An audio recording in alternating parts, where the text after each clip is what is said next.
My name is Bruce Warshal, Warshal, and I came to Boca Raton in August of 1978. Welcome, Rabbi Warshal. I'm Miriam Sanawar-Dallin. I'm a professor of history and Jewish studies at Florida Atlantic University here in Boca Raton, and an interviewer with the Boca Raton Historical Society and Museum. And this interview is being done for the Jewish Community Oral History Project. We are taping this interview on Friday afternoon, February 17th, 2017, at the television studios at Lynn University in Boca Raton, Florida. Thank you so much for joining us today. It's a pleasure to be here, once again. Thank you so much. Now, we spoke together a few weeks ago. I wanted to continue with some of the material that we discussed. You mentioned that you were born in the 1930s. I wanted to ask if you had any memories of the Great Depression, any memories from the 1930s of that time. I have no memories of the 30s because, of course, the 30s were over and I was only 4 years old. But I grew up, as I indicated last time, in a small coal town in northeastern Pennsylvania, which stayed in recession because the coal gave out, the anthracite coal. So I grew up in my own depression, literally, through my teen years and so on. Mm-hmm. The area lost population and so on. While after the war, while the rest of the country was booming, we were in deep depression. So that's my own personal depression. Do you remember anything about the years of World War II? I know you were a child, but do you have any memories of... yes. Did your parents talk about it? Did you know what was going on in Europe? I knew very much. I was 9 years old when the war ended. In fact, I remember the day that it ended. I remember going out into a public square and everybody was dancing, and it was a great, joyous event. And I remember something which is very important. I indicated last time I was the only Jew in my class from first grade through 12th grade. There weren't many Jews in this little coal town. And so all my playmates were Christian. And I remember playing, this was in 1944, 43, 44, remembering playing with my friend Jackie Walsh, who was definitely not Jewish. In fact, Jackie Walsh's parents told him that the Jews started the war. This is what this little 9-year-old was telling me. And I remember saying to him, if Hitler wins this war, you'll live under the Nazis, but I'll be burned. I will be burned to death. Now that's a heavy thing for a 9-year-old or an 8-year-old at the time. So it was known in the United States towards the end of the war what was happening in the Holocaust. And as an 8 or a 9-year-old, I internalized that. I mean, I had, growing up, everybody has pressure dreams. As a youngster, in high school and college, you have pressure dreams. All of my pressure dreams had Nazis attacking me. Although I was an American, there's no reason. So the Holocaust had a personal effect upon me. Only in that respect. I had no relatives in Europe, and we didn't lose anybody, thank God. Do you remember your parents talking about it when you yeah. were supposed to be asleep, maybe? No, they must have. No, I don't remember when, but they obviously talked about it because I had internalized all that information. I mean, as a 9-year-old, I wasn't reading the New York Times, or an 8-year-old. So I knew what was going on in the war because it was part of the family. Did you see newsreels when you went to the movies? All the time. Are you kidding? Sure. That was when you had newsreels, obviously. And that's probably why I learned a lot of what was happening during the war through the newsreels as well. Every Shabbos, every Saturday, after Saturday, you would get a quarter. I'd get a quarter from my parents, and for that quarter, you went to a movie, you got popcorn, you got a drink for a quarter, and then you were allowed to stay all day. In other words, you could stay they don't wish you out for the next group. You would just see the movie. So I saw all the newsreels. I saw at least twice. Tell our audience what a newsreel was. There was no TV in those days. There were no TVs. PATH, wasn't it? The PATH news, P-A-T-H-E. When you went to the movies in the 1940s, not only did you have the main feature, but you had about 4 or 5 minutes of news of what was happening, and you also had little comic things, little cartoons. The cartoons came with the movies. Now we have animated movies, total movie cartoons. Then you just had 3, 4, 5-minute cartoons with Bugs Bunny or something. It was an experience.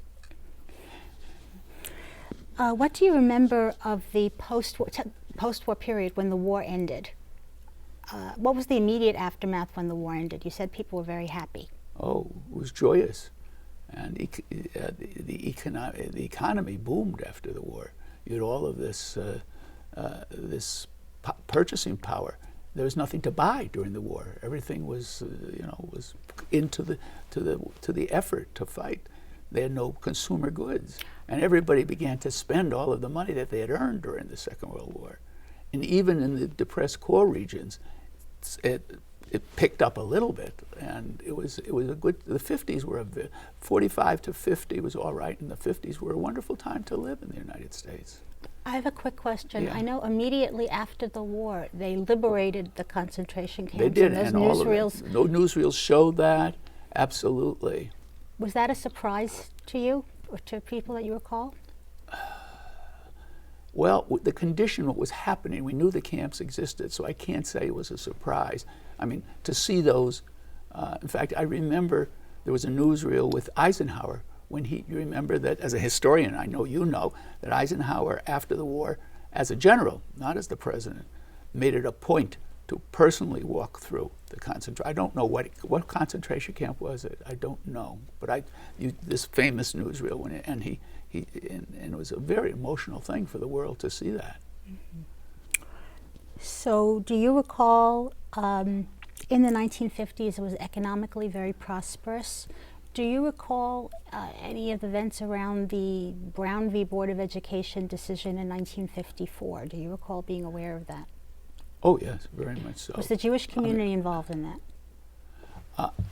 I came from a very liberal family, so I can't say whether the Jewish community was involved. Tell us about your family then. It was my family. I mean, we discussed every dinner. My father was very political. He was a liberal, and it was a terrible thing. I mean, McCarthy was a plague. All of the whole period of hysteria, in the 50s to 60s. That's when the blacklist existed, and the McCarthy blacklist. Well, the blacklist was from HUAC, the House Un-American Activities Committee. Everybody blames everything on McCarthy in the Senate, but the great problem came out of the House, and it was. I mean, you had prominent entertainers that couldn't work. Zero Mostel was blacklisted, and a whole slew of other very famous people. And I lived through that. I lived through it as a college. I lived as a high school person and as a college person. I graduated college in '58. That was before the blacklist didn't go away until '60, and it was what's his name? The Spartacus was the movie that Kirk Douglas. Kirk Douglas was a major person to breaking that blacklist, as you know. And they were blacklisted because they thought they were communists? Yes. Oh, yeah. Everybody there was a communist under every pillow, and it was and as a youngster, I don't know whether I mentioned this the last time we spoke or not. As a high school kid, I used to subscribe to the Militant Worker. It was the newspaper of the Trotsky movement in the United States. Was I a Trotskyite? No, my father was a small businessman. That was the only source that was really talking about discrimination in the United States. Racial discrimination. You just didn't read about it in your local papers. It was the elephant in the room, but nobody spoke about it. And I was very much disturbed about it. I mean, I don't know why, but because I grew up in an area with no African Americans. There was one black student in the community, one black family, and there was one Jew and one black family in the high school where I went. And did I mention this to you last time? All high schools have these lockers in the halls. Well, we had a shortage of lockers, and the administration picked out who's to share lockers. And guess what? One locker was shared by the one black and the one Jew. they took their minority problem and they put us together in one locker, and that solved their problem. You know, it was excellent example of Black-Jewish cooperation. That's right, an excellent example of Black-Jewish cooperation. I've met him a couple. We went out to eat dinner about 4 or 5 years ago. He's retired from IBM, and yeah. Maybe for people who aren't aware of it, what are some examples of the institutional racism that you recall? What were some of the laws that kept African Americans apart? There was institutional racism, and there was institutional, in a kind of prejudice. When I went to high school, for instance, I'll get to the racism thing. I went, as I said, there was just one Jew there and one black, and we used to have. This was a public school. We used to have chapel every morning. It wasn't assembly. It was called chapel. And at chapel, there were 3 hymns that were Christian hymns, a reading from the New Testament, and the Lord's Prayer. This was in a public school. I felt a little bit as an outsider, to put it blindly. You know, you would march down the aisle. Well, when I graduated, the recession, the processions walking down, when you walk out, we walked out of graduation ceremonies to the tune of Onward Christian Soldiers.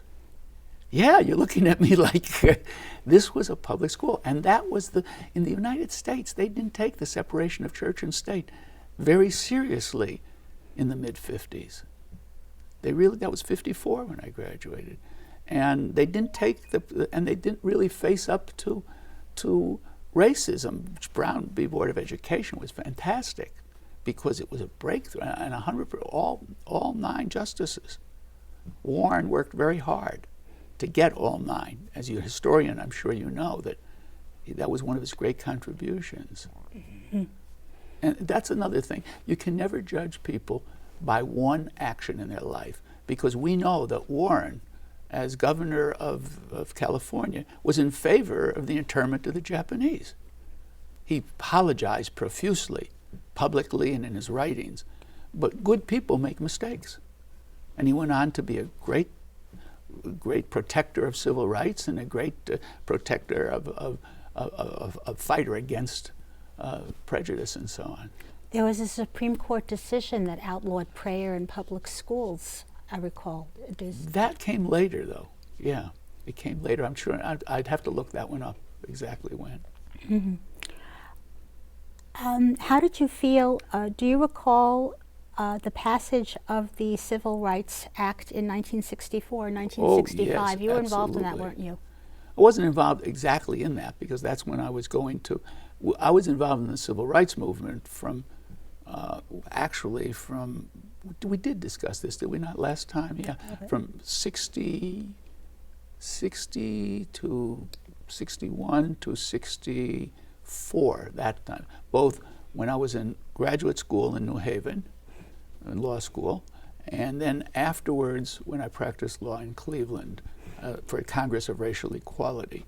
And it was during that period, that's when we went to, and was with Martin Luther King when he gave his great speech. It's one of the highlights of my life to have had the privilege of being there. And those were momentous times. LBJ was an interesting person. Maybe I should say for the younger people looking at this, Lyndon Baines Johnson, our president. And he did some wonderful things. If it weren't for Vietnam, he would probably go down as one of the great presidents. I mean, I was one of those that were saying, LBJ has to go because we picketed I didn't know I had my phone on. I turned it down, and oh dear, we'll ignore that. How's that? I'll take a moment to turn it off. I'll take a moment to turn it off. Okay, let me do this. Hold on. And I'm going to do something here. I'm going to do this. I don't think I can turn it off, but we'll do something here.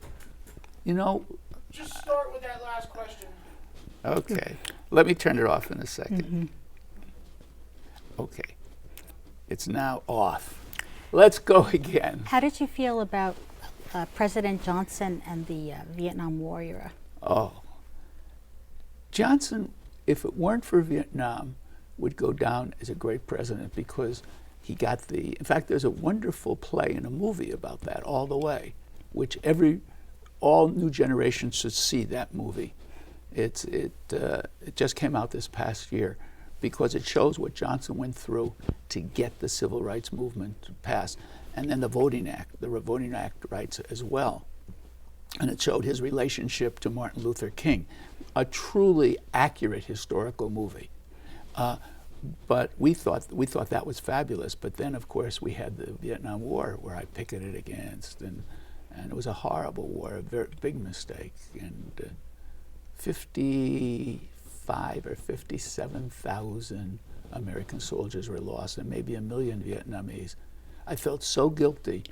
My wife and I went to Vietnam, and in Ho Chi Minh City, Saigon, there's a museum there of the war. And we went through that museum of the war, and then I walked out. And it was at that moment, that very moment, I felt so guilty as an American what we did to that country. I knew how a young German would feel when he came through the Holocaust Museum, to say, my people did that? And that's the way I felt for the Vietnam War. What year was that? Do you remember? That I went? Yeah. It was sometime after 2000, 2005, I don't know, somewhere last 10, 12 years. 15. Where were you during the Six-Day War in Israel?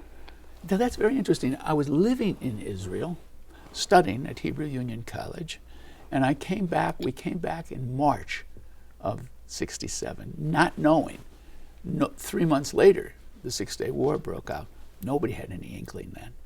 And I was in Cincinnati. I went back to the campus of Hebrew Union College, and then the war broke out. And very emotional. I mean, everybody was ready to go back. You know, I didn't, because they didn't need me back there. That's pretty obvious. But the emotion to go back, that Israel was in a war. Yeah, I mean, it was a scary period. Yeah, not as scary as the Yom Kippur War, which was more disastrous. You know, but I mean, from the Israeli point of view, being caught unaware. Why was it so scary? The Vietnam War, No, the Yom Kippur War, Mm-hmm. because in the Six-Day War, Israel saw it coming. That's the reason it was a defensive war, but they fired the first shot. You know, they went in and they wiped out the Egyptian Air Force that was sitting on the tarmac and so on. So it was scary, but yet you knew that Israel was prepared to defend itself. The Yom Kippur War came as a big surprise because they were just attacked on Yom Kippur. They weren't expecting it. Their defenses were down. And those first 2 days, I think, of the Yom Kippur War they were scary because they weren't winning, they were losing. Took time to turn the war around. Talking about Israel, where were you during the Oslo Accords? During the Oslo Accords, I've been in the United States, but that was in '93. I was in the United States at that time, but I was throughout the, '93, I was publishing the Jewish Journal, but from the mid-'80s through to the mid-'90s and so, I was the national treasurer for Americans for Peace Now, APN, which is a support group of the peace movements called in English Peace Now, and as you well know as a historian, it says Shalom Achshav in Hebrew.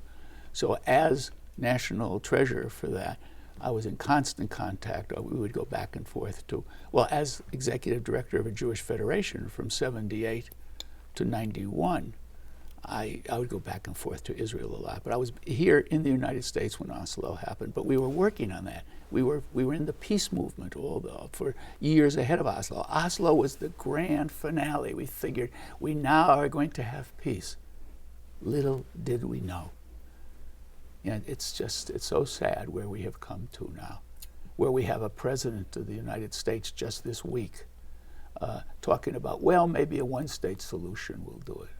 It's like a dead end to peace in the Mideast. You said you actually met Yasser Arafat. Tell us about that. Well, as a member of would go to Israel, and Shalom Achshav was the peace movement in Israel. They had wonderful contact with all of the Arabs because they were the liberal Jews of Israel. And as such, we met with all of the leaders. When I say we, the board and the prominent members of Peace Now, of Americans for Peace Now, would travel to Israel on a study mission. We'd spend, let's say, 10 days there, and we didn't tour. Everybody knew Israel. All of us have been to Israel many times. It wasn't a touring thing. We would spend our days speaking to people and gathering, speaking to academics, speaking to politicians, studying, trying to understand what's really happening. We spent a lot of time on the West Bank. We spent time in Gaza. We've been there too.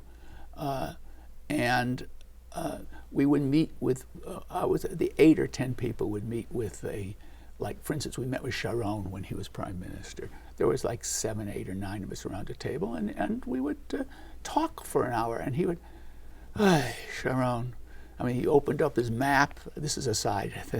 I'll get back to Arafat. He opened up his map, and he showed us how he was going to solve the whole thing. The Jews and the Arabs would live peacefully in the West Bank. We'd have tunnels. The Jews would use this tunnel, and the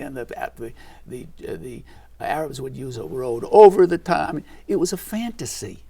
He was such a nice man, though, personally. I mean, if you think about him, he was a bulldog publicly. But he was a very kind person, personally. My wife was cold, and he came over, took off his jacket, and put it around her, put it over her, so she can continue to sit. And she was with me. We did this together. And Arafat, he was a nocturnal person. He would spend all night. If you wanted to talk to Arafat, you had to meet him at 2 in the morning or 1 in the morning because he was busy all day. But he wanted to talk to friends, and we were, quote, friends, because he knew he wasn't talking to people who, we knew he was talking to people who wanted peace. And he was very open. He was an imperfect person. Everybody's an imperfect person, but the Jewish community and even the Western community, they've demonized him as if he was this terrible, terrible person. He was a nationalist. He fought for what he believed. He wanted to create a Jewish state. He was not a particularly corrupt person. That's the other thing. He didn't save the money for himself. What he did was he would take money, people would give him money, and he controlled it. And he kept his control in the movement by handing out, by buying allegiance. But he had no big castles. He lived a very Spartan life. As he got older and he married his wife, I'm sure he took some money for her because she certainly had money to retire in Paris. I mean, but he was not. He was an interesting person who you had to respect, which he gets no respect at all, and they blame everything on him. The Camp David peace accord in 2000 collapsed. They blame it on Arafat. It was just as much Barak's problem as it was his. Believe me. I mean, I've written about this, but he's a person that they could blame for everything. I found him to be a gracious person. Let me ask you, I'm sure people, other And Jewish leaders... excuse me, one thing. And was he a terrorist? Of course he was. Everybody uses terrorism. If you're fighting in the mountains to overturn something, you're going to use a kind of terrorism. Yeah, I don't want to give the impression that I think he was just a wonderful person, but he wasn't a Hitler. I'm sorry. I cut you off? Well, I'm sure other Jewish leaders said, this man is a terrorist, he kills Jews, he's responsible for... How can you... He kills Jews, and the Jews were killing the Arabs too, and we know that. In fact, tell me, was Begin a terrorist? Or was Shamir a terrorist? Shamir was head of the Stern Gang, and the Stern Gang did all kinds of terrorism, but yet he became Prime Minister of Israel. You were in Boca Raton at the time. What were people in the Federation, your co-workers, Jewish leaders, saying during the Oslo Accord years and when it ended in the Second Intifada? What do you remember people saying around you?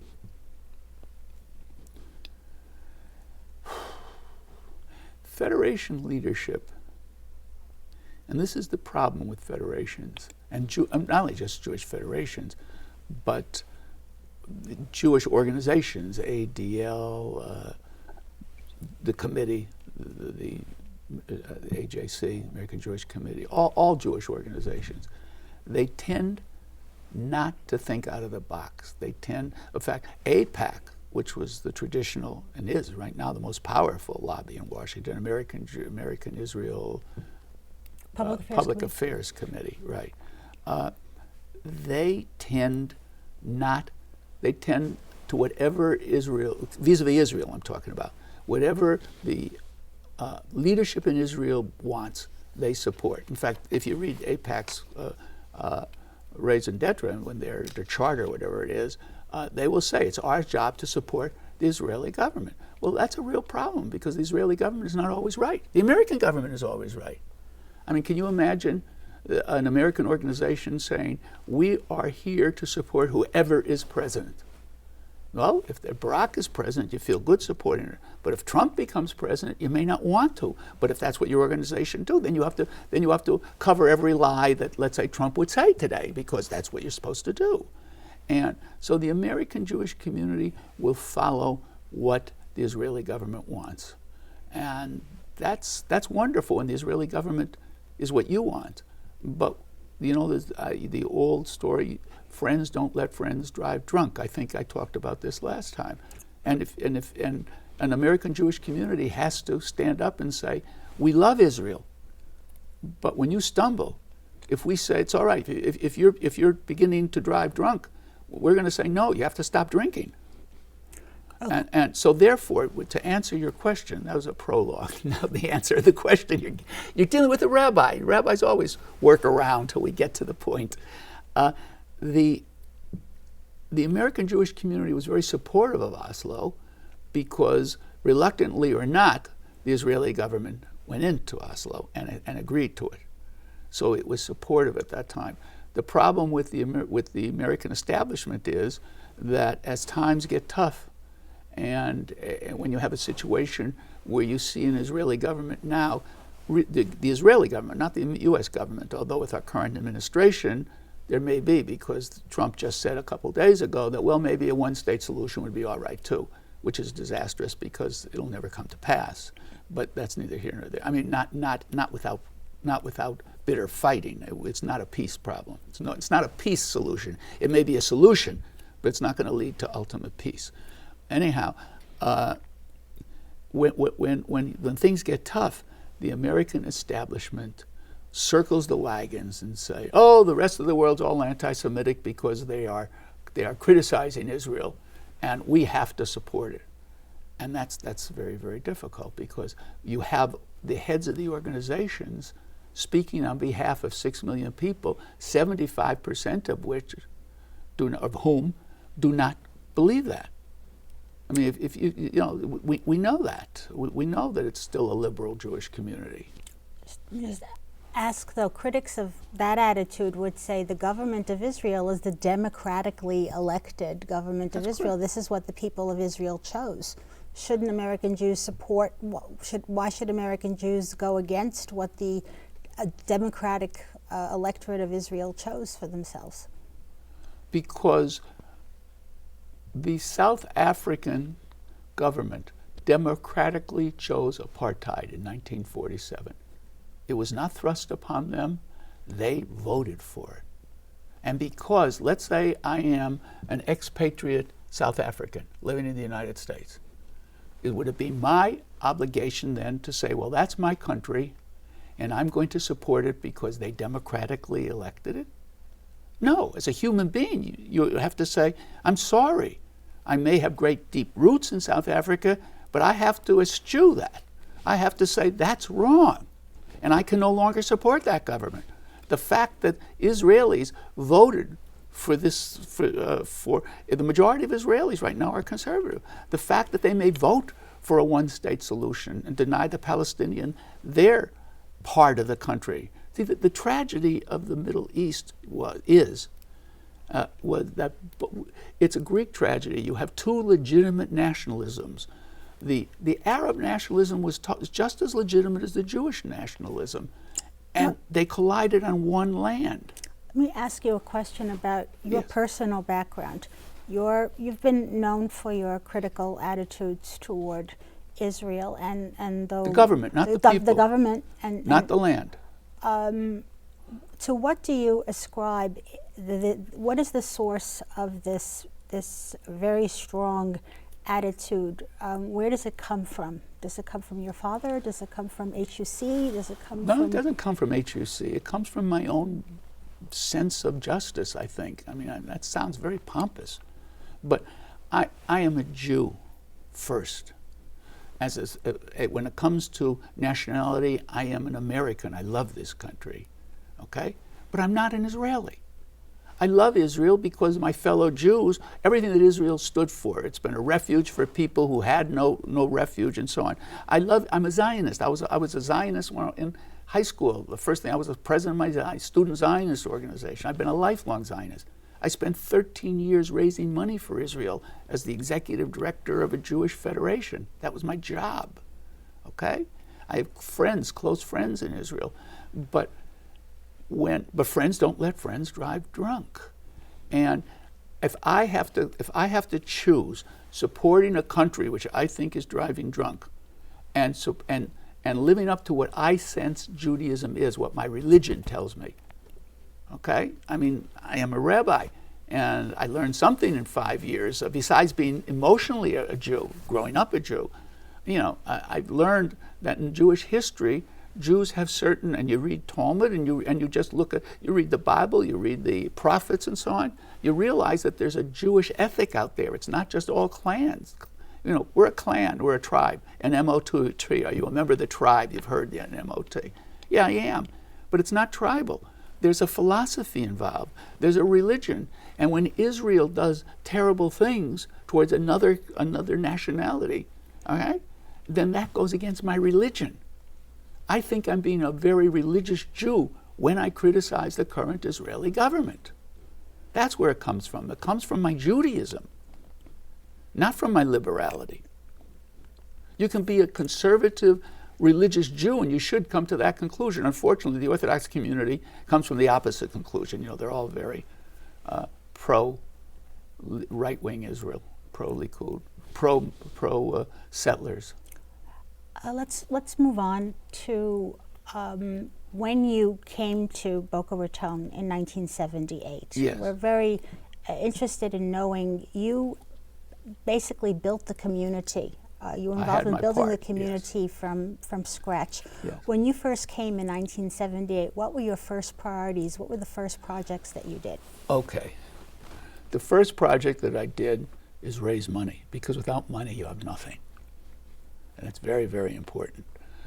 We started, I think we mentioned last time, with 200. When I came here, it was an outpost for 1 year of the Jewish Federation in West Palm Beach. And there were $250,000 they raised. Without raising it, there were just Jews here that sent in their money.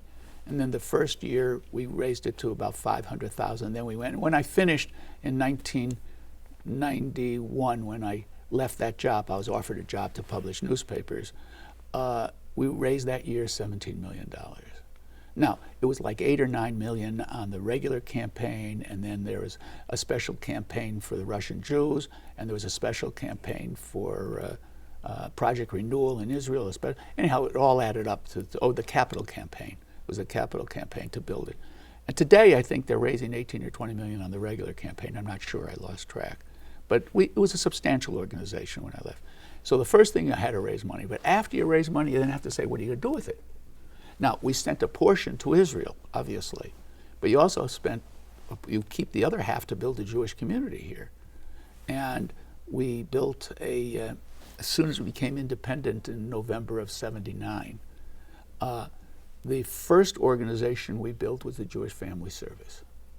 Okay, it existed. They had a half-time worker. The Jewish Family Service of North Palm in Palm Beach had a half-time worker down here, so we had a nucleus to work with. So we created an independent Jewish Family Service, and that's because people need help. They need psychological help, counseling, and so on, and physical help. You know, money when they get in trouble. The next one that we built a year later, we started a Jewish day school, which today is now called the Donna Klein Jewish Academy. We started with 33 students, 3 of whom were my kids. And we took 2 rooms. We rented 2 rooms in Temple Bethel. That was pre-existing. And then we went. Who was Donna Klein?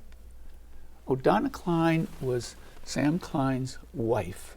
Sam was a wonderful person. He came from Cleveland originally. He was a major contributor to the Federation. And when we started to raise money throughout the 80s, the campus in West Boca was finished. It was dedicated earlier when they put the shovel in, but it was finished in 1991. We spent like 8 years raising the money. It took a lot of money to build a campus like that. It started at 23 acres, now it's 100 acres. And he endowed. He was one of the major. At that point, he gave the lead gift of over $1 million, and then and Sam was wonderful. I'll tell you this story. All of our lead gifts. We had $1 million for the school, $1 million for the Levis Jewish Community Center, $1 million for the family service. By the way, everybody told us that wasn't enough for a lead gift, but we went ahead anyway and did it. We didn't know any better, and we're going through all of these.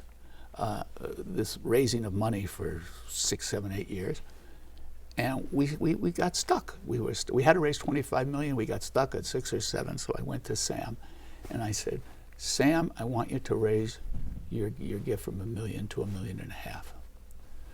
He says, "Really?" He says, "What about all the others?" I said, "No, I'm coming to you first." And I said, "Why?" He says, "Why are you coming to me first?" I said, "Because Sam, you're easy. Where am I going to go? Go to somebody who's harder? I know you're going to say yes, and then I can go to the other donors." So he said, "All right, you got it." And then I went to the other donors, and they all upped it to $1.5 million. Then we got stuck around 2 or 3 years later that we needed a push. So I went back to Sam, and I said, "Sam, you got to go up to $2.25 million, another 50% increase." He says, "Why are you coming to me?" I said, "Because I told you once, you're easy. If I'm not, am I going to go to somebody that's hard?" He said, "All right, you got it." And I went to all of the other ones, and they all came up. Sam was really a leader. I mean, he was just a very, very, very nice man. And he was a good Jew. And his wife, Donna, at that time was dying of Lou Gehrig's disease. And she lived not to see the whole built, but she lived to see the school's name changed. She was in a little building up, some of the old Air Force buildings up around FAU. We rented, and then it grew, and now there's over 700 children in Donna Klein Jewish Academy from first grade right through 12th grade. It's a very, very successful liberal community day school. What was the original name? The original name was the South County Jewish Community Day School, a long name, South County Jewish Community Day School. Was there ever talk at the time, why do Jews need a separate school? Shouldn't they go to public school and integrate with the surrounding community? That is a fantastic question, because my personal philosophy is, I sent my kids to that day school because I wanted to give them a foundation in their own heritage, but they were mainstreamed in junior high. Okay, they stayed until around the 6th, 7th, 8th, somewhere around there, and then they went right into public schools. All 3 of my kids graduated Boca Raton High School. Now, there was no upper grades in Donna Klein at the time. I personally would not have started an upper grade. I believe in mainstreaming the kids. But that's my own personal belief. They had a good argument, though. The argument was that they couldn't get the family. A lot of people use day schools because they don't want to send their kids to public school. It's the wrong reason, but if they're going to come, you take them anyhow. And they wanted to know if they started their kids at Donna Klein rather than, let's say, at St. Andrews or Pinecrest, that there would be a high school for them to go to. They were worried that they would be stuck at the end because it would be too late to get into a private school.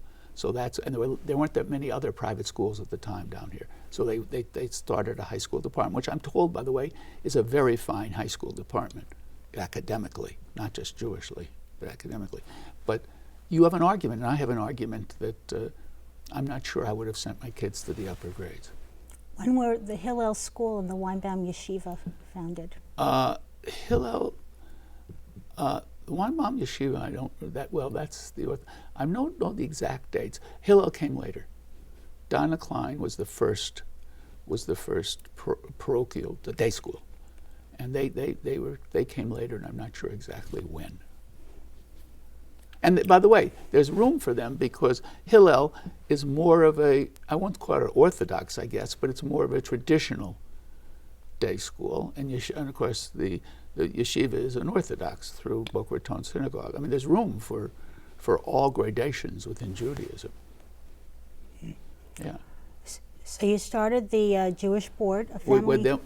We started with the family service, we then did the day school, and then we needed a Jewish community center. And I knew this from the very beginning.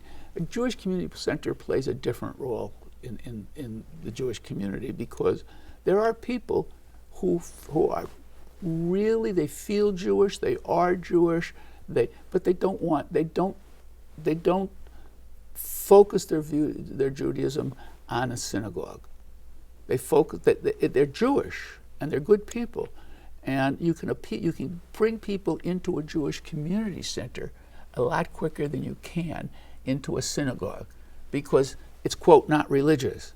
Now, the Jewish community center could run a summer camp, which is identical, let's say, to the Reform movement summer camps, but yet they wouldn't send it to the Reform movement camps because that's a synagogue camp rather than a temple, rather than a Jewish community.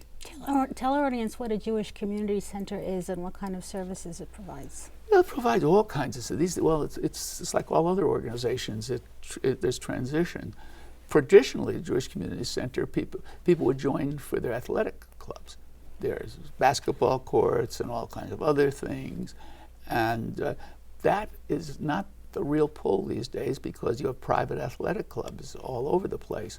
Well, you don't have to join you don't have to join the YMCA or the Jewish Community Center. The Jewish Community Center in the old days used to be called the YMHA, like in New York, the 92nd Street Y. Mm-hmm. That's what it is. But when they started a new one on the west side, it's now called the Jewish Community Center on the west side, Upper West Side of New York. So that it's the same thing in different name. Today, many of the Jewish community centers are thriving. Some aren't, but many are, from their programming. The program with the kids, there's kids. My grandchildren live in Atlanta, and their social life revolves around that Jewish community. My 16-year-old belongs to the BBYO, B'nai B'rith Youth Organization, which works out of a Jewish community center. The youngest one plays basketball there, and all of his friends. And in the process, there's such a thing as Jewish basketball because he just takes in all of the culture that's around in that building, and it becomes part of his being, part of his DNA. So it's a place for Jews to congregate and to keep because this is very important. It's a very important point. You can practically believe anything and still be Jewish. You can believe your God concept. You can choose what God you want to believe in, and nobody's going to say you can't be. You can't be Jewish. But the basis of Judaism is community. Once you have your community, you can then go and find out what you want to believe. Unlike traditional Christianity is if you believe that God sent the Logos of God, or the Christ, and then you believe he died for your sins, which is a legitimate belief, it's just not my belief, that makes you a Christian. But the day you wake up and say, I don't believe Jesus died for my sins, I don't believe all that stuff, you're no longer a Christian. In other words, you're not welcome into the church because you're a non-believer. Judaism, it doesn't matter what you believe. You have 3 people in synagogue all singing the same prayer, Shema Yisrael Adonai Eloheinu, Hero Israel, and they all may have different interpretations, and nobody gives a darn. But one thing that keeps them together is the community. That's the basis. There's a ritual during our Passover meal. I purposely use English because there may be other people, Pesach, Passover, where you have the wicked child, Okay, the wicked son, now it's a child because we have equal rights. You can have wicked daughters too. And his sin, the wicked son, was not that he didn't believe anything. His sin was, he said, what happened when you came out from Egypt, not us. His sin was he didn't feel part of the Jewish community. But there was no philosophy about it. He didn't say, his sin wasn't that I don't believe that God exists, or I don't believe this or that. No, it's that he held himself apart. He wouldn't pull himself into the community. And that's what the community is very, very important in Judaism, and that's the role of the Jewish community center plays. It's a place for Jews to hang out with other Jews. Hang out with other Jews. But this is very important too, because I don't want to sound too ethnic. Once you have your Jewish identity, if that's all you care about is Jews, your fellow Jews, the members of your tribe, then you're really not Jewish. Your next step has to be universalism. You then have to say, what about all the other peoples of the world? You look, love your neighbors as yourself. And it's a trite saying because every rabbi uses this and preaches it. If you can't love yourself, you have no ability to love your neighbors. You have to first have your own identity before you can reach out. And truly, the way I interpret, the way the conservative Jew, a Reformed Jew, a humanistic Jew, even a modern Orthodox Jew, not the crazies that only think of themselves, but once you love your own people, if you don't make that next step and love your neighbors, and the whole world, if you don't care for others other than Jews, my heart bleeds when I see anybody die, whether he's Jewish or not Jewish.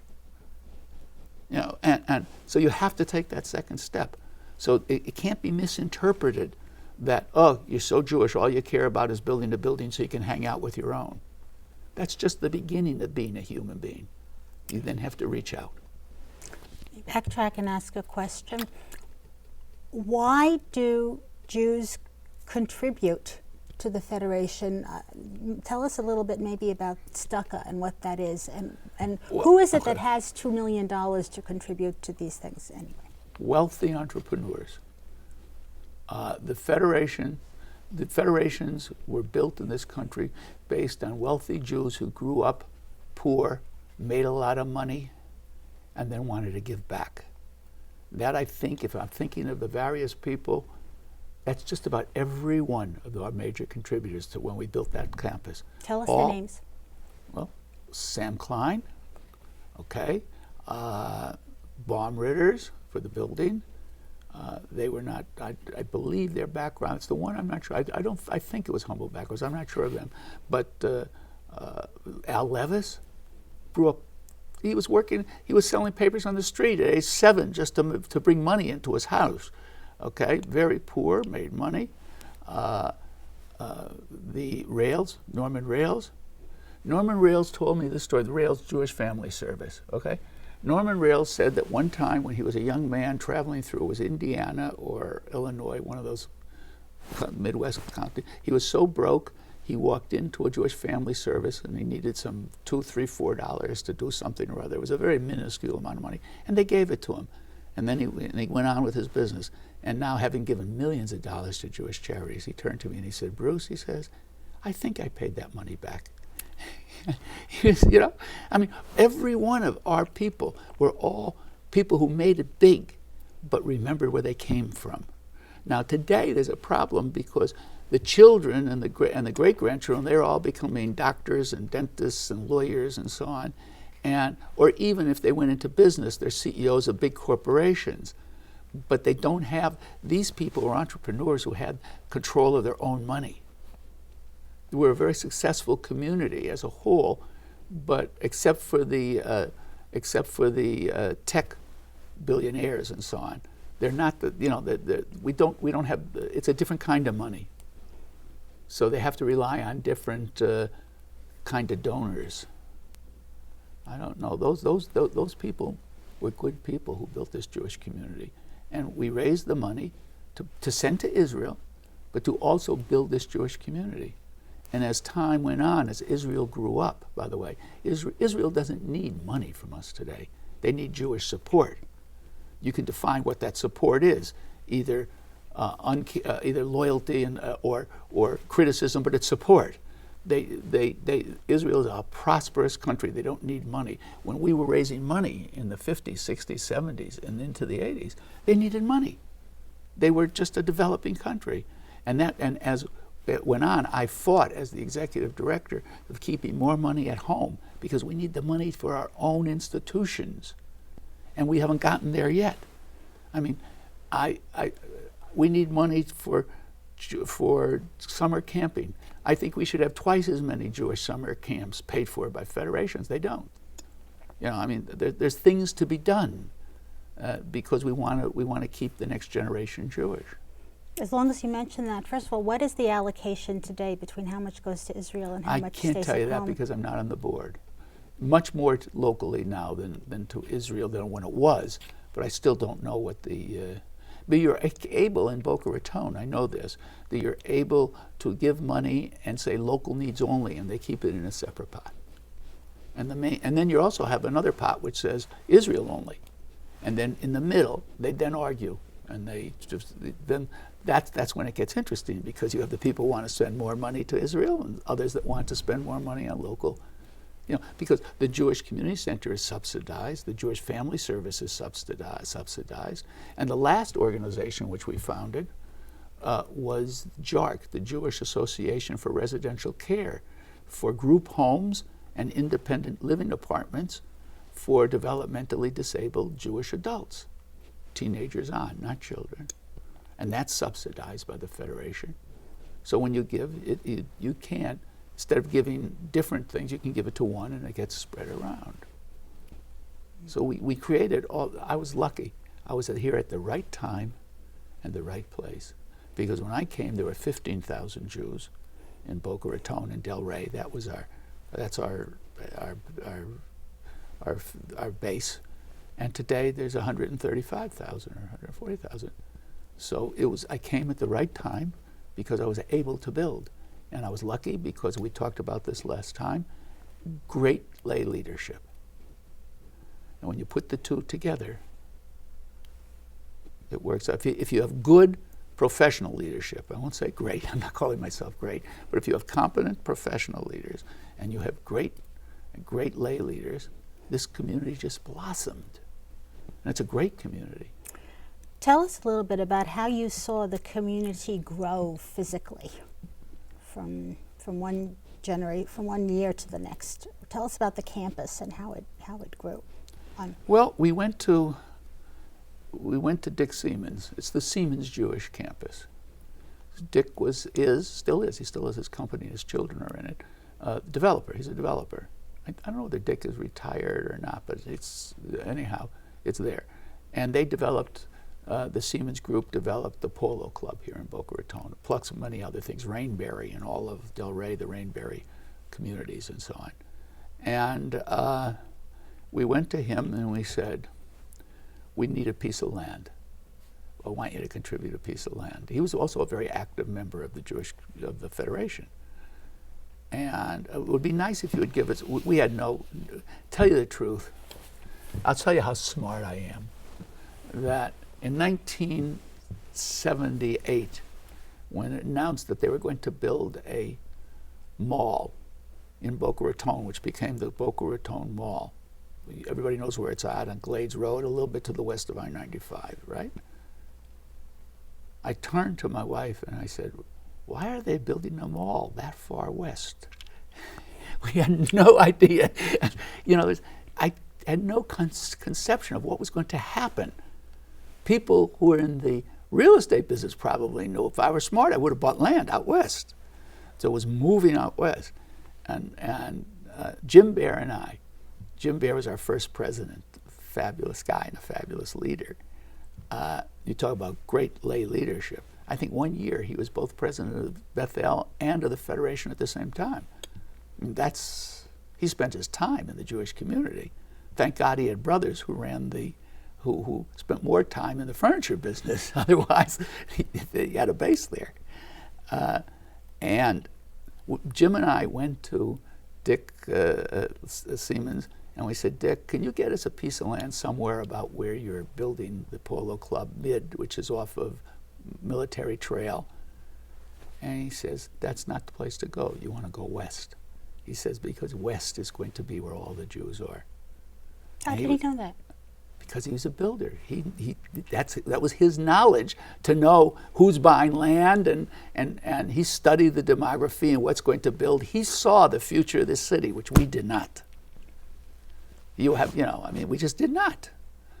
And he gave us a beautiful piece of land out off of 441, which is there. It's now the Siemens Jewish campus. And we started with 25 acres, and then we knew that there was all kinds of acreage around there. And then as we built that up, we just bought more acres, and now it's over 100 acres. And there's everything out there. The day schools out there, everything was spread around the city before. Family Service was on Federal Highway, the JCC was on Spanish River Boulevard, and then wherever we could get a place to put people. The day school was up in some obscure Northwest 35th Street, I don't know, some godforsaken place. Donna Klein was near FAU in the old T buildings? That's right, yeah. That's the day school, right. Donna Klein it wasn't Donna Klein at that time. We were just changing names, because I remember Donna coming into one of the old T buildings looking at the school. Correct. And Chief of temporary buildings that they had during World War II. That's right. They just remained here. The people forget that the big parking lot at FAU was really an airstrip. This was an air force installation during the Second World War. That's when they had American troops living in the hotel, in the Boca Hotel. It was militarized. Anyhow, so we got the land out there, and as the Jewish community grew and went west, there are more Jews out of the actual city limits of Boca Raton, which stops somewhere around the Boca Mall, the town center. There's more Jews to the west, obviously. What was the Montoya Circle area is now Orthodox. Power Line and Palmetto. What was that? Was that as far west as the city went? Was that West Boca at one time? Yes, at one time that was really West Boca. That's right. And then at one time, the border was 441. But if you go out there now, you can go miles past 441 till you hit the Everglades. There's a lot of development beyond 441 now. There was always the west until we can't go any farther. The Everglades stop us from going farther. Do you notice any competition or division between the city of Boca Raton and the unincorporated township of West Boca? I don't know. That's a good question. I really don't know. Would you say that most of the Jewish community lives in West Boca right now, or it's even? Well, how you define West Boca? I would probably say most are still farther to the west, although there's a big Jewish community in the east.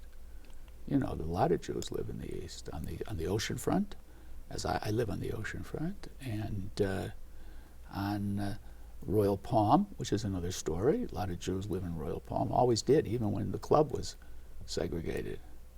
It was a restricted club there. You said, by the way, that B'nai Torah almost closed at one point. What do you remember about the different congregations and how they got started from your memories? Well, Bethel, I believe, was the first. This was before my time, because I came in 78, and I think Bethel was in 70 or somewhere around there. You have it in I'm sure you interviewed somebody from there. Mm-hmm. And I think B'nai Torah was second, I believe. And then everything breaks off of that. Then there was a small break-off from B'nai Torah, which is, I forget the name of it, it's at 4th Avenue and Glades. But those are the two major congregations here. And then there was a break-off from Bethel. From Bethel, Rabbi Richard Agler was the assistant to Merle Singer, who was the rabbi of Bethel. And he started B'nai Israel on Yamato Road, where I happen to belong today as a congregant. And these are major synagogues. I think I know B'nai Israel has over 1,000 families, and Bethel, I think, has around 1,300 or 1,400 or something like that. I'm not sure. You have to ask them. I may be giving bad information. I believe it's a little larger than. It's large. It's large, and so is B'nai Torah, the Huge. conservative congregation, probably over 1,000 or so, whatever it is. They overbuilt and almost went bankrupt, and they called it the miracle on 18th Street. If you ever heard that expression, what happened is they overbuilt, and the bank was ready to take it away from them after building, and they didn't know what to do. And at that time, I guess it was the president and one other person came to me because I was the maven. They said, well, you know how to raise money. My God, the roof is falling. And I looked at them and I said, best thing that ever happened to you. And they said, what? I said, you need a crisis to raise money. You know, you're never gonna survive unless you have a crisis.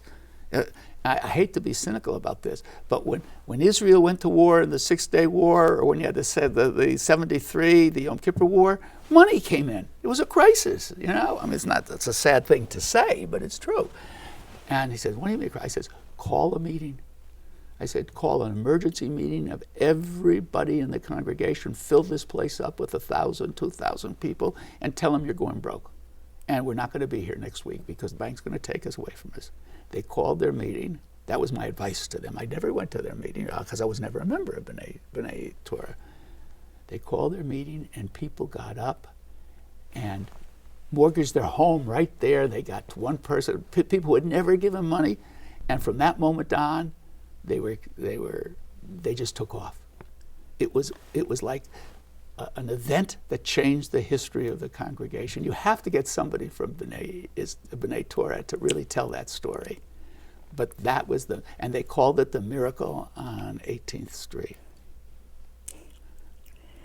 Tell us about, I'll ask you about Royal Palm later, but tell me about FAU and the Jewish Studies program. What do you remember about that?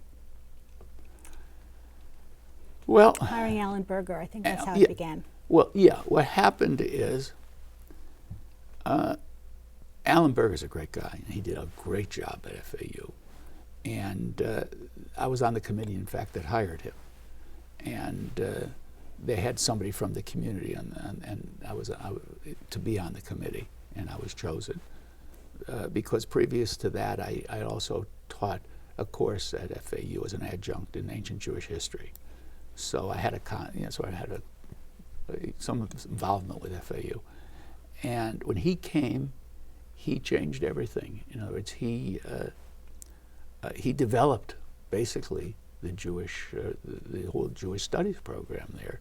And then after Alan came Fred Greenspan, and then a lot of other people. Now you're there, and you can tell me about it. I lost contact with everything, with the whole thing. We almost had Hebrew College from Boston, very respected Jewish college, and we almost had a working agreement with them. In fact, we did. I think they signed what is it called? We had signed a working agreement with Hebrew College to have them come down and have joint programming with them and to really explain. And it fell through because the president at that time just never followed through. It's a shame. It was a lost chance. And then we have the archives. They have the Yiddish archives, and we have that over there. I mean, it's a lot. As you well know, you teach there. It's been good. Did you have a sense at the beginning that the university was not necessarily interested in having a Jewish studies program? No, I never. I was on the original board of trustees there. I guess that was in the year 2000. Before that, all of our universities were run by one board out of Tallahassee. You were here at that time. I wouldn't have known that far up. I was an assistant professor. Okay. All the universities were run through the one board in Tallahassee. And then they decided to give autonomy to all of them. And it was pretty much good. And we still are dependent on Tallahassee to a lot, but But the Board of Trustees runs FAU and the Board of all the independent. And I was on that original board. It was a privilege of mine to be there. It was appointed, but you had to be appointed by the governor. Jeb Bush appointed. He appointed all of the governor appointed all of the members of all of the various boards. And so I really was on the inside in the sense that I saw how things were developing. I had no sense of anti-Semitism there. None. Brogan was the president at that time, if you remember that. And he's the one that dropped the ball. I hate to say that. He was a wonderful speech maker, but he dropped the ball. We could have had Hebrew College involved in it. And I don't attribute it to anti-Semitism. I attribute it to incompetence. But we won't talk about history. He was a very nice man, by the way, with a beautiful young wife. And, but that's... Wonderful smile. Wonderful smile. And man, he could give a speech like nobody could give a speech. He was a great politician. He was a lieutenant governor. But the ball was dropped. Tell me a little bit about the Royal Palm Community and Club. You played a big role in the incident there. Tell us about it. I take credit for that. That's the one thing I'm not humble about.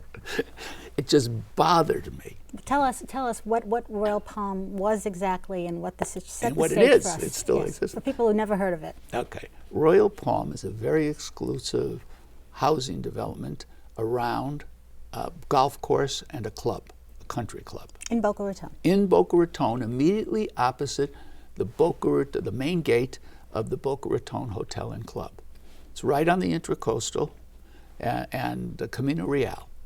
And that's where the main gate is into the Boca Raton Hotel. But there's a gate opposite that, and that goes into Royal Palm. And there's also another gate out of Royal Palm on Federal Highway. It's farther south before you get into Deerfield. And it goes right up and touches the canal, which separates Deerfield from Boca Raton. So it's a big area there.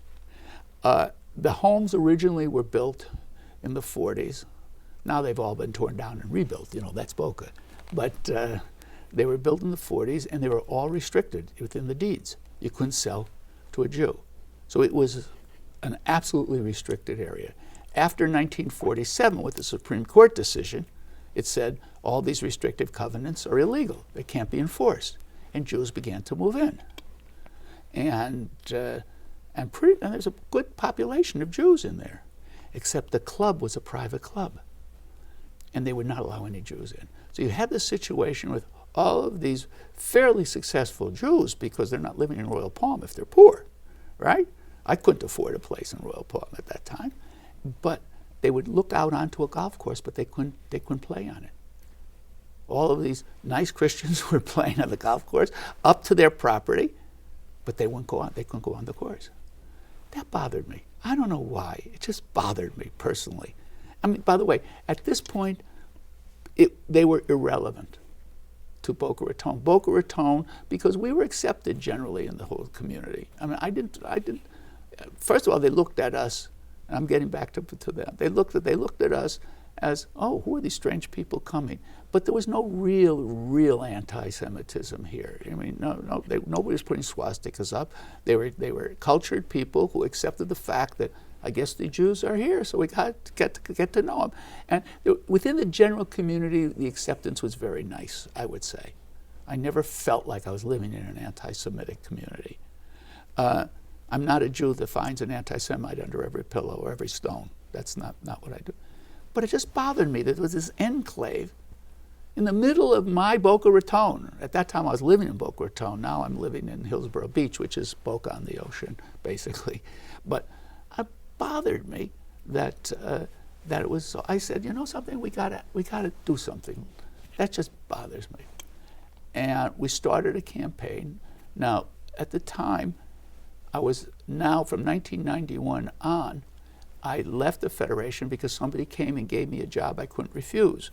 That's to publish a whole slew of newspapers. The Jewish Journal was the largest of them, but we had papers in Boca Raton, community papers, free distribution papers that people read. Today they're not quite the same, because after the Tribune Company bought us in 1998, that's the Sun Sentinel, and they sort of let the papers. They're now more like we had real papers. We endorsed politicians. People used to read them. Today they're sort of flyers, advertising vehicles. But that's their decision. They bought the papers and they can live and be well. They paid us cash. Anyhow, and it bothered me. And here I am publishing papers with a lot of circulation.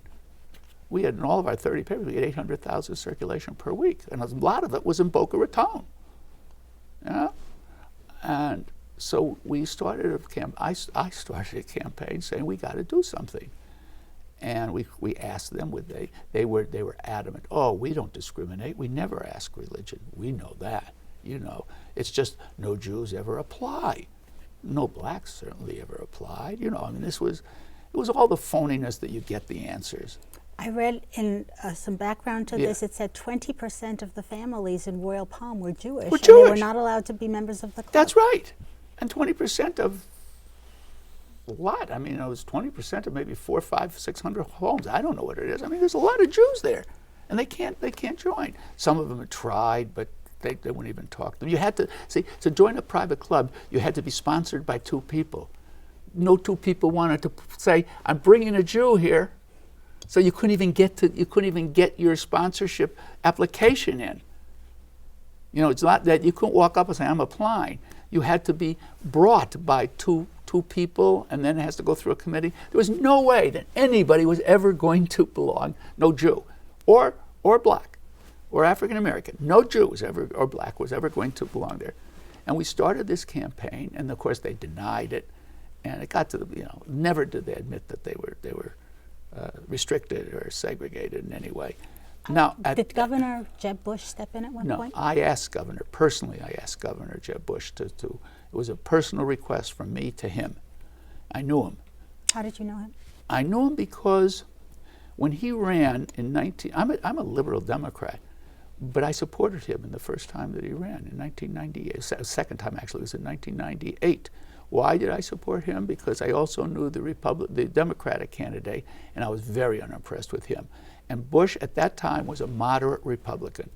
And the one thing he is to this very day, he, by the way, first 2 years he was really a great moderate governor, and then he went to the right for many reasons. His brother became president in 2000 and so on. But he doesn't have a prejudiced bone in his body. He's a decent human being. Even though I disagree with his politics, I wouldn't vote for him. Of course, I would have voted for him over Trump if I were a Republican, but he's married to a Mexican. He's married to a Mexican woman. That's right, And he has, and I think it was his father who talked about his little brown-skinned grandchildren. That was Jeb's kids. I mean, he was totally unprejudiced human being, and he courted the Jewish Journal. I had three separate hours, one-on-one with him before I finally decided that the Journal should endorse him, and we did. And all hell broke out in the Jewish community. How could a Jewish newspaper endorse a Republican? I mean, it was just absolute terror. People wouldn't talk to me. We didn't know you did that, So I knew him. I knew him through endorsing him, and anyhow, I knew him well. So he used to give me big bear hugs. He's bigger than he's broader than I am, and I asked his help, and he sent letters to them saying this is not right. And you know what they did? They ignored him. They totally kissed the governor off. They didn't pay any attention to him, and he tried. I thought with the governor, at least we'll do nothing. These people were going to do what they wanted to do. So I formed a committee, and there was a committee, I don't remember the name. You did the research as a historian. Who was on, no, I don't know the name, but who was on the committee? Oh, I had Monsignor from the church here on 4th Avenue. He was on the committee. I made sure it was Christians and Jews, and I had a major developer, and was a very big Republican too. He was ambassador to the Bahamas or something under the Bush administration. I'm getting old. What can I tell you? If I'd done my research, I would have had all the stuff. I just didn't research for you. Sorry, Miriam. It's okay. And I did about 8 or 10 people. You had Christians and Jews. Yeah. Oh, absolutely. And because the Christian community was disturbed about this, the liberals in the Christian community was concerned. And we started to put all kinds of pressure on them. And one of the people on that committee knew somebody at the Wall Street Journal. Anyhow, what began to break him down is we got a front page story in the Wall Street Journal. You know, they have the Wall Street Journal at that time had all the financial news here on the one side. On the other, they started with just an article on America.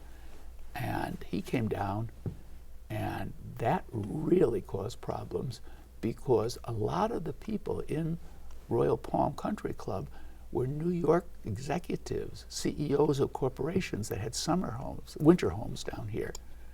And all of a sudden, it's not right for somebody that's heading a public company in New York to belong to a restricted club.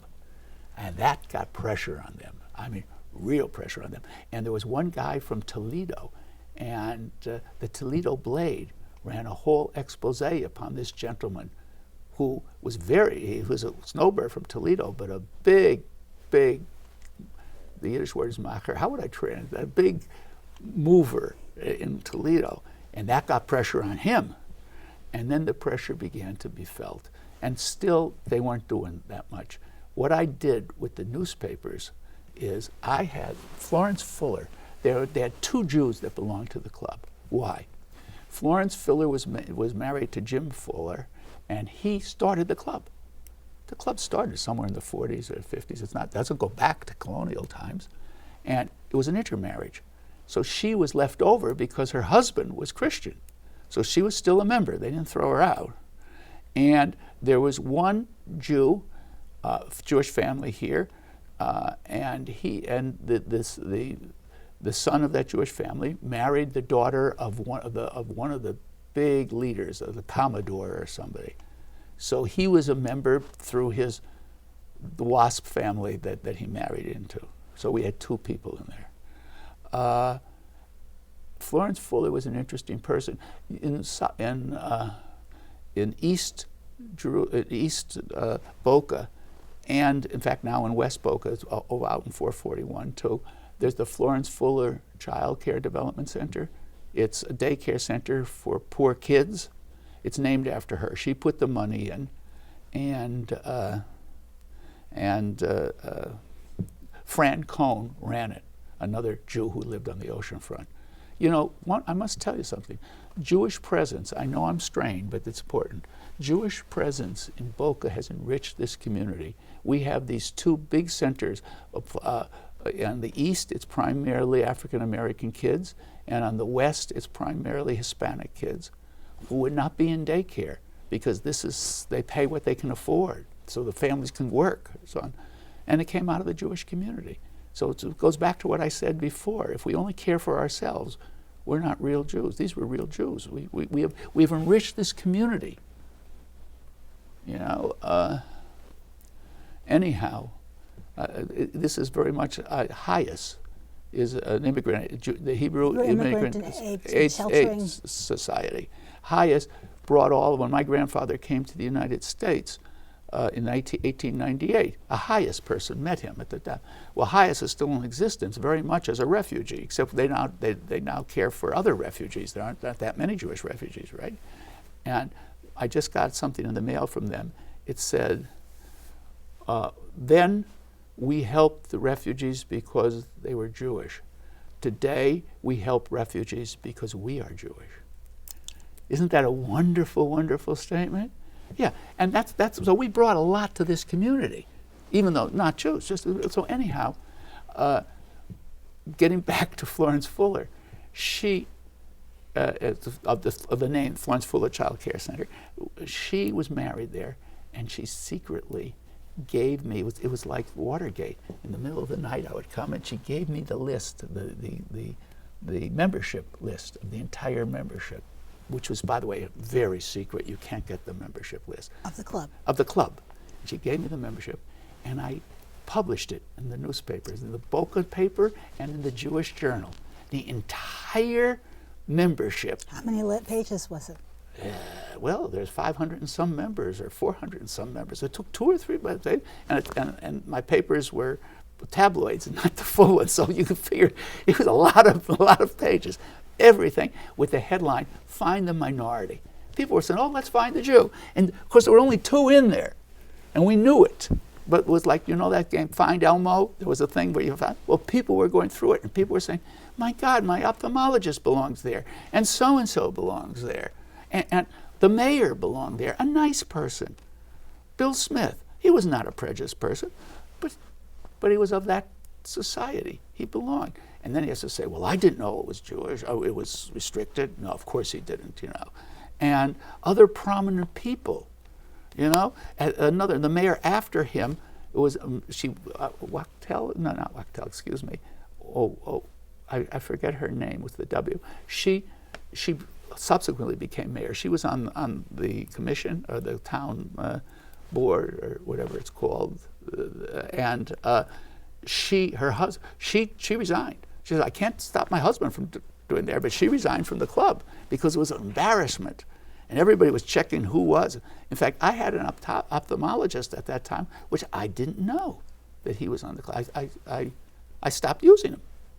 You know, it was just, and he wasn't anti-Semitic. These people just, right? And this one really hit me. The president of what is now Lynn University, Don Ross. In fact, Don Ross's son is now the president of Lynn University. He was on the list, and there's an organization, I think it still exists, called LEA, the League for something of the Holocaust. Educational Awareness of the Holocaust. Education Awareness of the Holocaust. Thank you, Miriam. And they honored a bridge builder of the year, and they honored him. And he was on a club that would not admit Jews. He was in the club that would not admit Jews. And I said to them, when I found this out, I said, "You people are idiots." And I published a front page expose of Leah, bridge builder. They thought, "My God, you're going to destroy us." I said, "I warned you to don't honor him." Don was, by the way, a very decent person. He still may be alive, I don't know. He's not an anti-Semite, but you just don't belong to a restricted club. His wife called me and chewed me out like you. "How could you do this to Don?" I know him. And I said, he didn't have to belong there. He knew it. It's been 3, 4, 5 years. It took us 9 years to break this club. You know, I said, and so this was the kind of pressure that we put on. And then finally we filed a lawsuit, as you well know. Who was the lawyer? I'm just curious. The lawyer that we used, you know, that's a good question. Was he someone you knew, or did he volunteer? Or? No, it was volunteer. We didn't spend money. It was someone we knew, but I tell you the truth, Doesn't matter. I'm not sure. It may have been Weiss and Handler, but I'm not sure. Anyhow, we filed the lawsuit, and they finally broke down, and they settled the lawsuit. It was a difficult. In or out of court? Oh, it never went to trial. It was filed, and then the settlement was made. And the settlement was that they changed there was a lawsuit that finally broke the camel's back. And they agreed that they would so many people would apply and so on. And now the whole thing, it's an integrated club now, I'm told. They never invited me there. I don't think I've never been asked to have dinner there by anybody. What were the conditions of the agreement? Conditions, as I remembered it, and this is, we didn't want a token Jew. Or, by the way, I'm told there are some African American members there too. I mean, it is integrated. We didn't want just say, okay, well, we didn't want any quota, like 5% will be Jewish. We just wanted them to start a process. And by the way, the younger people finally took over. That's very important. I mean, when I say the people in their 40s and 50s rather than 60s and 70s, you know, who really was a new generation. It was a new generation, but they weren't challenging their elders, and they finally took the reins, and felt good about it. We did them a favor, and the agreement was that they had to take originally, I think, 10 or 12 Jews of their choice, You know, I mean, I don't know. And then thereafter, it had to be a different process of They had to actively recruit. and they did. They did it. And I think really they did it with a relief when I finally did it. Like somebody said, "Thank God that's over." Because I didn't. I'm positive there were prejudiced people in there, but the vast majority weren't. You know, you live with what you have, sort of. You want to be invited to the cocktail party next week, and you don't, you know, and they're members of the club, and you're not going to start it's not worth fighting for people over there if it's going to mess up with my social life. Yeah, it was I really enjoyed publishing their whole club roster. That was my triumph in life. Let's put it that way. And that's about the most prejudice that I have actually seen in Boca Raton, because Boca Raton is really basically decent community. Not that there aren't anti-Semites everywhere in the world, but what would you say, speaking about Boca Raton in general, other people have spoken about how different segments seem to get along better here than how is Boca Raton different from other communities you're aware of? Let's put it that way. I don't know how to answer that. I really don't. Look, it's a different world today. I mean, look, we've had a Jew run for vice president. I mean, think about this. You know, we had a Jew run for president. No, but I mean on the ticket. I mean, Lieberman was actually on the ticket. Bernie didn't quite make it. Oh, yes, you're right. Bernie ran, and you know, I mean, and nobody mentioned. Yeah, they mentioned the fact he's Jewish, but it didn't matter to anybody. You know, I mean, we're in a different world today. I don't know how we're any different than any other community. I really don't. I mean, I guess we're different than Montgomery, Alabama. I don't know. You know what I'm saying? But I mean, any other, forgetting the deep, deep, deep South. I don't know. What would you say about how the different, as Federation, you were religiously neutral or non-religious. From your vantage point, how did you see the conservative, the Reform, the Orthodox, the Chabad getting along with each other? What did you observe?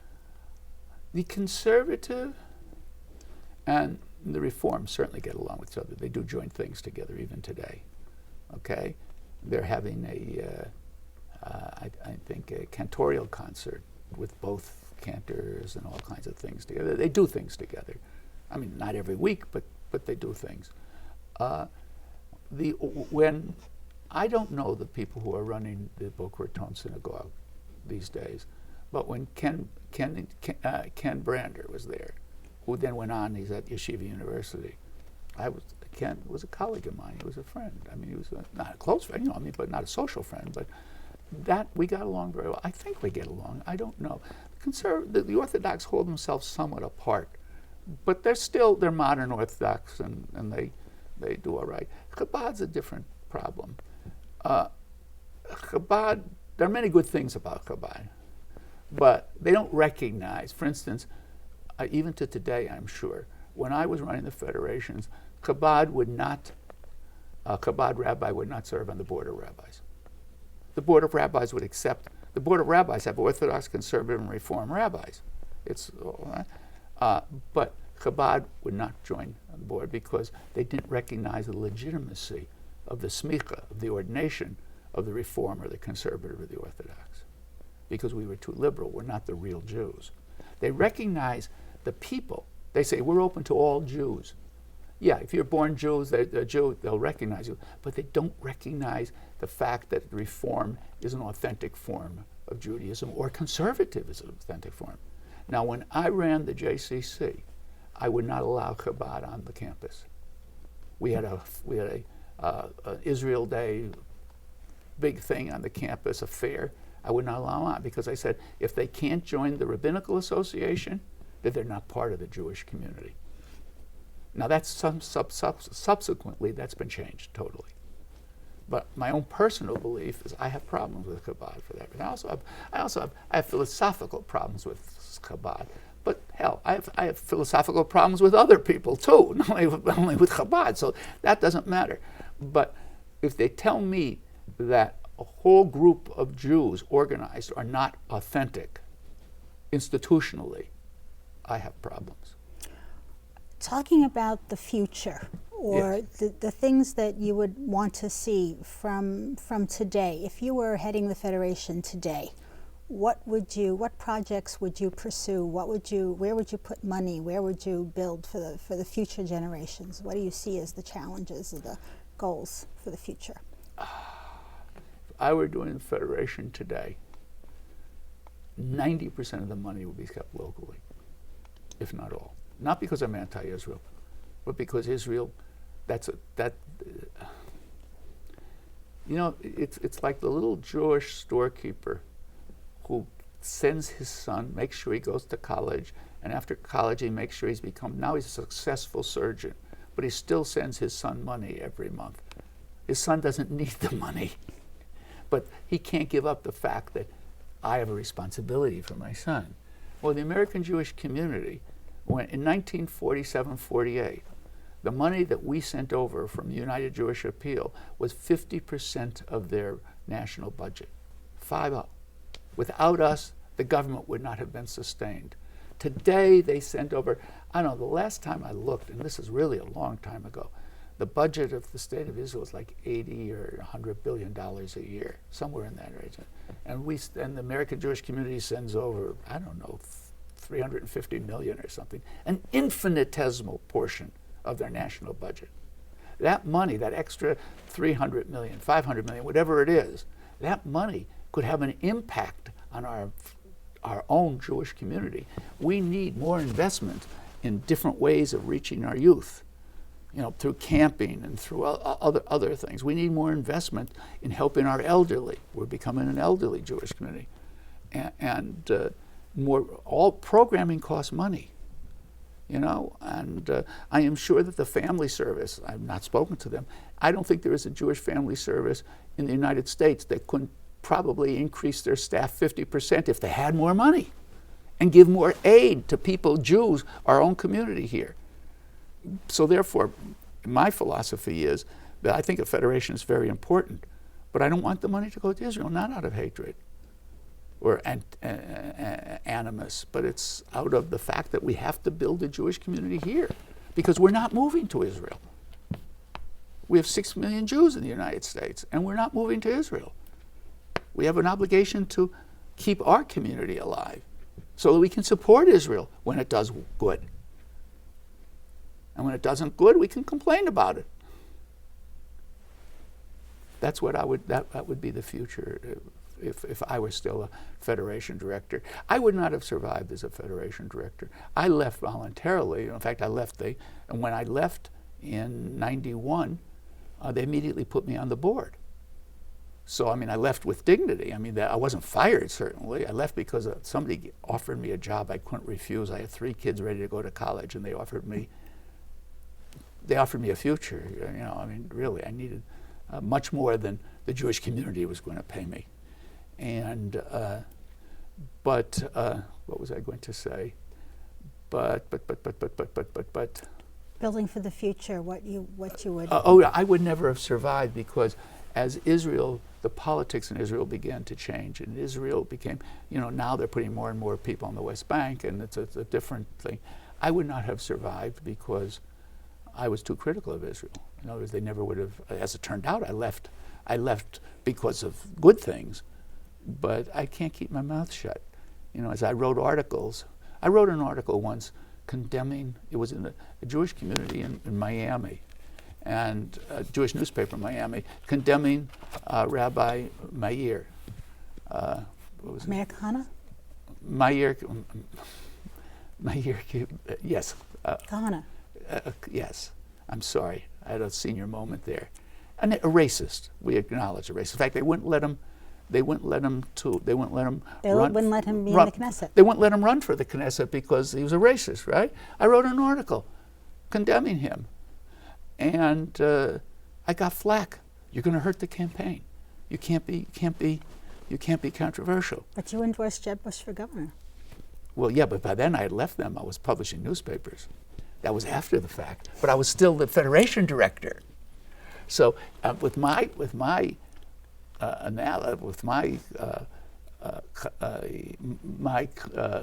feelings about how things are going in Israel, I would never have survived. But that's, that I didn't leave for that reason. I left. I was, but if you were to take me back to the Federation, I would say, let's change the allocations. That's the big thing. They do a good job in raising money. The question is, do they spend it the right way? I don't know. When you look at your children, your grandchildren, young people, young Jews today, what do you think? How are they different from past generations? What would you like to tell them? Well, if you could? First of all, they're probably, in one way, they're less Jewish because they are totally at home in the Christian community, and not Christian, but in the general American community. Their friends are Christian, their friends are atheists, their friends are African Americans, their friends are, they're much more integrated. That's very good. I think that I think is healthy. As much as I want my kids to be to have a foundation in Judaism, and my grandchildren, I want them to be. The ultimate thing is to be a decent human being. Religion is a tool. The ultimate is not to be a Jew. The ultimate is to be. The end is to be a decent human being. I find my decency as a human being by first working through my own heritage, but if I don't get beyond that, as we discussed, then I'm not a decent human being. So the fact that they're different Jews than I am, and that's good, because if they're the same as I was not the same Jew as my grandfather was, and if they're the same Jew as I am, then they haven't thought anything in their generation. It's a different America. And that's going to create a different Judaism. And intermarriage, it actually will help that. Believe it or not. I know every rabbi says, oh, intermarriage and so on. Intermarriage helps in many ways. First of all, believe it or not, we are getting more of the grandchildren being reared Jewishly than not. So we're not losing. We're actually, we don't have time here, but I can show you this statistically. Intermarriage is growing Judaism. The children of intermarrieds creates a larger Jewish population in the future than that. Now, they're going to be different Jews. They're going to have a grandparent who's Christian or not, or just, and so they're going to be more liberal Jews in the sense that they're going to have a broader worldview, and that's not bad. And also, they're bringing in a different gene base, which doesn't hurt. Let me tell you, it helps us. Maybe we wouldn't be so difficult to people if we had a little bit of a different gene base involved. And so that I see a good future for Jews in the United States. All those people are worried about our assimilation and so on. I think that unless this country goes to pot, that's something else. Any country can implode or explode.